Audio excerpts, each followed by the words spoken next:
UN की agency UNFPA के मुताबिक भारत जो है अब आबादी के हिसाब से नंबर 1 पे पहुंच चुकी है। चाइना जो है वो सेकेंड पायदान पे पहुंच चुकी है। तो भारत की आबादी जो है आज 142 करोड़ 86 लाख हो चुकी है, जबकि चाइना की पॉपुलेशन जो है 142 करोड़ 57 लाख। यानी आबादी के हिसाब से देखें तो चाइना भारत से 29 लाख कम पॉपुलेशन के साथ है और तीसरे पायदान पे जो है यूएस पहले से उसी पायदान पे है। यह जानने की बात है कि चाइना जो है वो पीछे क्यों हुआ। इसकी पीछे वजह यह है कि चाइना में इस साल 1961 के बाद 2023 में 8.5 लाख की पॉपुलेशन जो है वो घटी है, यानी कि निगेटिव ग्रोथ रेट हुआ है इस साल। उसके पीछे कई वजह हो सकता है। एक तो कोविड की वजह है, दूसरी वजह जो है लिविंग ऑफ स्टैंडर्ड पे जो खर्च है वो अधिक है, चाइल्ड केयर पे जो खर्च है वो अधिक है, या फिर अवेयरनेस भी इतनी अधिक है। और दूसरे हिसाब से देखें तो हमारे हिसाब से उनके पास जो मेडिकल फैसिलिटीज़ है वो भी बेहतर है। बहुत सारे ऐसे कारण हैं जिसके चलते उनकी पॉपुलेशन जो है नेगेटिव ग्रोथ हुई है। हालांकि चाइना ने सिंगल चाइल्ड जो पॉलिसी थी उन्होंने डेमोलिश कर दिया है, 3 चाइल्ड तक उन्होंने अलाउ किया है। इसके बावजूद चाइना की पॉपुलेशन घटी है। तो क्या भारत के हिसाब से अच्छा है या बुरा है? सबसे पहले तो हम इसको देखेंगे कि भारत के हिसाब से यह एक तरफ अच्छा है, दूसरी तरफ बुरा है। अच्छा इस हिसाब से है कि 15 से लेकर 64 साल यानी कि 50 से लेकर 64 ईयर्स तक के जो लोग हैं उनकी संख्या 68% है, यानी कि वर्किंग एज जो है हमारे पास लगभग 70% है। तो उसके हिसाब से तो अच्छा है। लेकिन जिस तरह से हम सेकेंड से फर्स्ट पे पहुंच गए और जो प्रोजेक्टेड है उसके हिसाब से अगर देखें तो चाइना की जो पॉपुलेशन है लगातार घटेगी, भारत की आबादी लगातार बढ़ने वाली है जो कि प्रोजेक्टेड है। इसके हिसाब से देखें तो भारत के लिए थोड़ी खतरे की घंटी है। हमें अपने ग्रोथ रेट पे ध्यान देना होगा और फिर से एक बार जो है सिंगल चाइल्ड की तरफ भी बढ़ना पड़ेगा। हालांकि हम लोग का स्लोगन सीधा होता है, हम दो हमारे दो। अगर इस पर भी अगर हम रुक जाते हैं तो हमारी पॉपुलेशन जो है अभी हमें स्थिर हो सकती है। तो हमें ये इस हिसाब से देखेंगे तो एक तरफ सकारात्मक, दूसरी तरफ नकारात्मक है।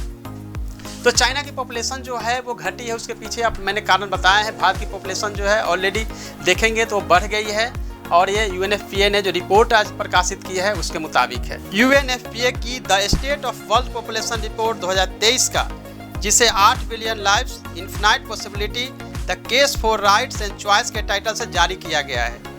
रिपोर्ट के मुताबिक पहले ही हमने बताया था कि कितनी पॉपुलेशन बढ़ गई है, लेकिन साथ ही यह जानने की ज़रूरत होगी कि चीन की महिलाओं में जीवन प्रत्याशा जो है वो 82 साल है, जबकि पुरुषों में 76 साल है।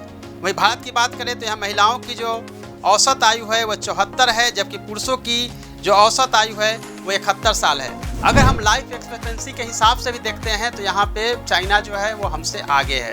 अब हमें एक बार जो है रीथिंक करना पड़ेगा और पॉपुलेशन के हिसाब से हमें देखना पड़ेगा कि हमारी ग्रोथ रेट जो है वो कम हो।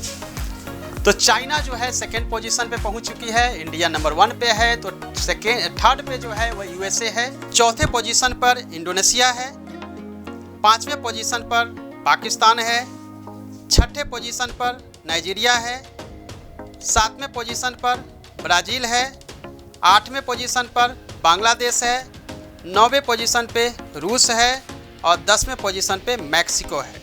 अगर हम अंडर 10 की बात करें तो एशियाई देशों में 4 देश है जो कि पॉपुलेशन के हिसाब से अंडर 10 में आती है, और उसमें भी आश्चर्य की बात है कि 70% पॉपुलेशन जो है वो एशियाई देश कवर करते हैं। और पड़ोसी के हिसाब से अगर देखें तो पड़ोसी के हिसाब से भी पाकिस्तान 5वें पोजीशन पे है, बांग्लादेश 8वें पोजीशन पे है। तो ये थी यूएनएफपीए की रिपोर्ट, जिसके मुताबिक हमने देखा कि भारत की आबादी जो है नंबर 1 पे पहुंच चुकी है। अब हमें जो है एक बार फिर से देखना पड़ेगा कि हमारी जो लैंड है वो तो साइज उतनी ही है। तो अगर आबादी अधिक बढ़ेगी तो उसके हिसाब से अनएम्प्लॉयमेंट, पॉवर्टी, ये सब समस्याएं जो है उत्पन्न होगी। हमारी लाइफ एक्सपेक्टेंसी या फिर मेडिकल फैसिलिटीज़ पे भी प्रेशर आएगा। तो एक बार हम लोग यह जो हम लोग स्लोगन देते हैं कि दो हम दो हमारे दो, हमें लगता है कि कम से कम इतना तो हम लोग को पालन करना चाहिए, हम दो हमारे दो, ताकि हमारी पॉपुलेशन जो है स्थिर हो सके। यूएनएफपीए ने जो रिपोर्ट दिया है, यूएनएफपीए की जो रिपोर्ट है उसके मुताबिक हमारी आबादी कंटिन्यू बढ़ने वाली है, चाइना की घटने वाली है। तो जो प्रोजेक्टेड है उसके हिसाब से भी एक खतरे की घंटी भारत के लिए है। धन्यवाद, थैंक यू सो मच।